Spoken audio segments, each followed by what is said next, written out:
تو ہمارے ساتھ موجود ہیں پاکستان کے ایوان بالا کے رکن جنہوں نے 27 ترمیم میں فخریہ ووٹ دیا ہے اور کہا ہے کہ جب لانی ہوگی تو 28ویں بھی لائیں گے بھائی جان. اس میں ایسی کیا ہی بات ہے. تو سینٹ سے بھی منظور ہوئی ہے, ظاہر ہے قومی اسمبلی سے ہی منظور ہوئی ہے. پی ٹی آئی نے اپوز کیا ہے, ایبسٹین کیا ہے, مولانا صاحب نے کے بندوں نے ووٹ ڈالا ہے خیر مخالفت نے, اور باقی گورنمنٹ نے اپروو کیا ہے. تو سینٹ سے جناب سینیٹر فیصل واڈا صاحب ہمارے ساتھ ہیں. آئی ایم ریئلی گریٹفل, بہت شکریہ.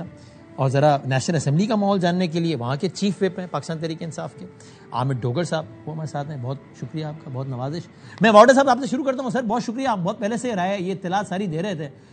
واڈا صاحب بتائیں, یہ آپ کو ایک پارلیمان کے رکن ہونے کی حیثیت سے, ظاہر ہے سینیٹر, یہ بات پریشان نہیں کر رہی کہ پاکستان کی اعلیٰ ترین عدالت کا ایک سینئر ترین جج منصور علی شاہ اور ایک دوسرا جج عطا من اللہ, وہ نہ صرف کہ استعفیٰ دے کے چلے گئے بلکہ انہوں نے 27ویں آئینی ترمیم کے خلاف جتنی سخت بات کی جا سکتی تھی, اس کو آئین کا قتل, قانون کا قتل, ڈیموکریسی کا قتل, پارلیمان کا سب کچھ قرار دیا ہے.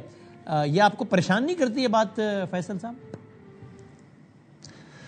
بہت شکریہ وسیم صاحب. سب سے پہلے تو میں اس شعر کا حوالہ دوں گا کہ تم اپنی جلن برقرار رکھو اور جمہوری لوگ اپنا جلوہ برقرار رکھیں گے, نمبر 1.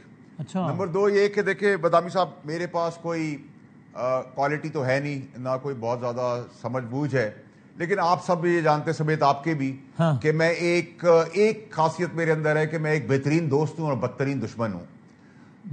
تیسری چیز یہ کہ محترمہ نے جمہوریت سب سے بڑا انتقام ہے.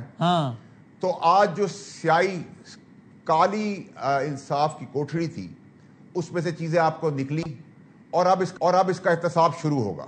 ابھی تو اونٹ پہاڑ کے نیچے آیا ہے. مجھے نہیں پتا آپ کس زاویے میں پروگرام کر رہے ہیں, لیکن میں اپنے زاویے سے آپ کو سارا نہیں, مجھے نہیں پتا آپ کس زاویے میں کہہ رہے ہیں کہ احتساب شروع ہوگا, ذرا آپ بتا دیں. ٹھیک ہے, دیکھیں سب سے پہلے تو بادامی صاحب یہ کہ اونٹ پہاڑ کے نیچے آیا ہے, یہ وہ لوگ ہیں جنہوں نے بھٹو صاحب کو پھانسی دی اور 45 سال کے بعد کہا کہ بھٹو صاحب کی پھانسی غلط تھی.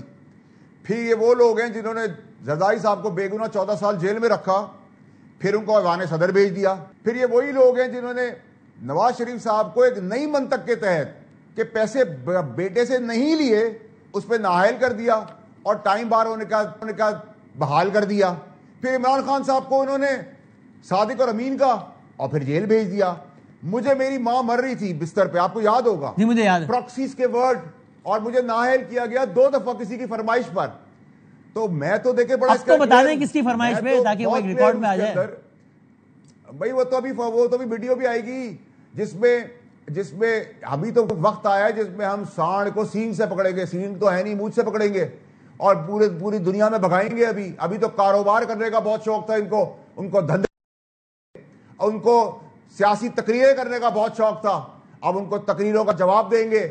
ان کو کاروبار, شربت بہت پینے کا شوق تھا, وہ شربت پلانے جا رہا ہوں میں قانونی طور پر کہ نہ دن اور رات کا فرق نظر نہیں آئے گا.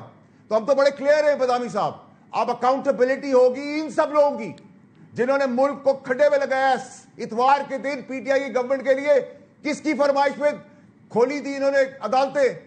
وہ جو لوگ ہیں جو دماغ سے کاڑے اور آنکھ سے کاڑے ہیں اور آج عقل سے اندھے ہو گئے ہیں, ٹھیک ہے, ان کا آپ سمجھتے ہیں کہ باری نہیں آئے گی.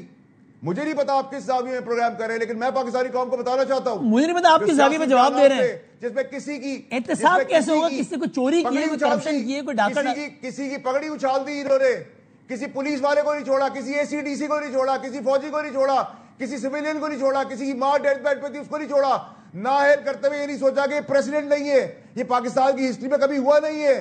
پھانسی میں چڑھاتے ہوئے نہیں سوچا کبھی ہوا نہیں ہے. ان کی قلم کی سیاہی سے منہ کالا, اب اونٹ پہاڑ کے نیچے آیا ہے.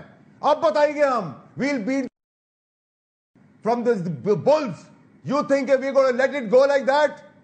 ہم چھوڑ دیں گے؟ جمہوریت کس لیے آئی؟